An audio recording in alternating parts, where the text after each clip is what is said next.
Atomic Habits is a self help book that focuses on the role that habits play in our lives and how we can use small incremental changes to achieve our goals. The book argues that small habits can have a big impact on our lives and that by focusing on atomic habits, we can make progress without feeling overwhelmed.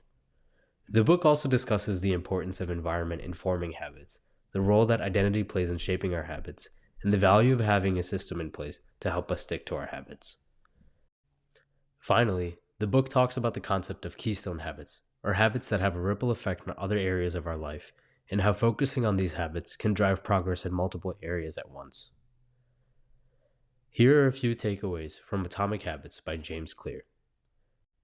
Number 1. Small changes can lead to big results. In the book, Clear argues that making small improvements to your habits can lead to significant improvements in your life. By focusing on atomic habits or small incremental changes, like making your bed, doing a quick declutter of your space, or going for a quick walk after a meal, you can make progress in your personal and professional life without feeling overwhelmed. Number 2. Habits are formed by the environment. The environment in which you form your habits plays a crucial role in their success. By creating a positive environment, one that influences your good habits, you can increase the chances that you'll stick to your habits and achieve your goals. The people you surround yourself with, your physical environment, and social expectations are all examples of environments you might want to change to help you form better habits. Number 3. You can change your habits by changing your identity. Clear states that habits are an expression of your identity. By changing your identity, you can change your habits. For example, if you want to become a more disciplined person, you might start by adopting the identity of a disciplined person and then building habits that support that identity. This might include setting specific goals, creating a schedule, and holding yourself accountable for your actions. Over time, as you consistently act in ways that align with your identity as a disciplined person, you begin to internalize this identity and it will become part of who you are. Number 4. It's easier to change your habits when you have a system.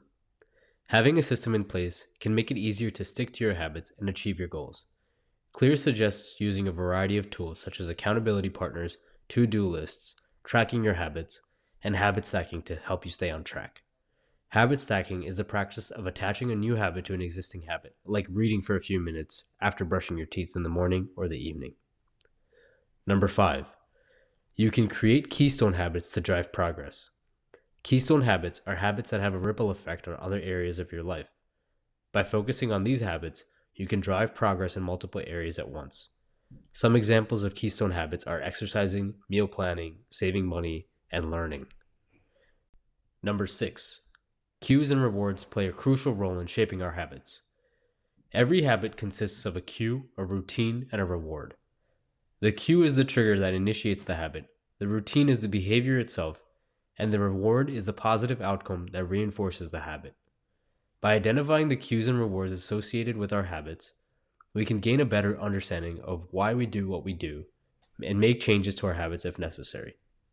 For example, if you want to break the habit of procrastinating, you might try to identify the cue that triggers the habit, feeling overwhelmed or feeling stressed, and the reward that reinforces it, feeling relieved or distracted. Once you have identified the cue and reward, you can try to change them in order to alter the habit.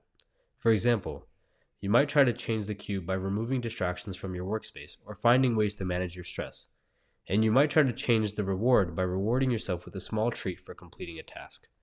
It is important to make the cues and rewards for good habits as obvious and attractive as possible, and the cues and rewards for bad habits as subtle and unattractive as possible.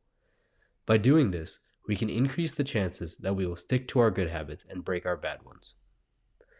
In conclusion, Atomic Habits offers a powerful framework for understanding how habits are formed and how they can be changed. Overall, the book argues that focusing on atomic habits or small incremental changes by creating a positive environment, building a strong identity, and having a system in place, we can progress towards our goals and improve our lives.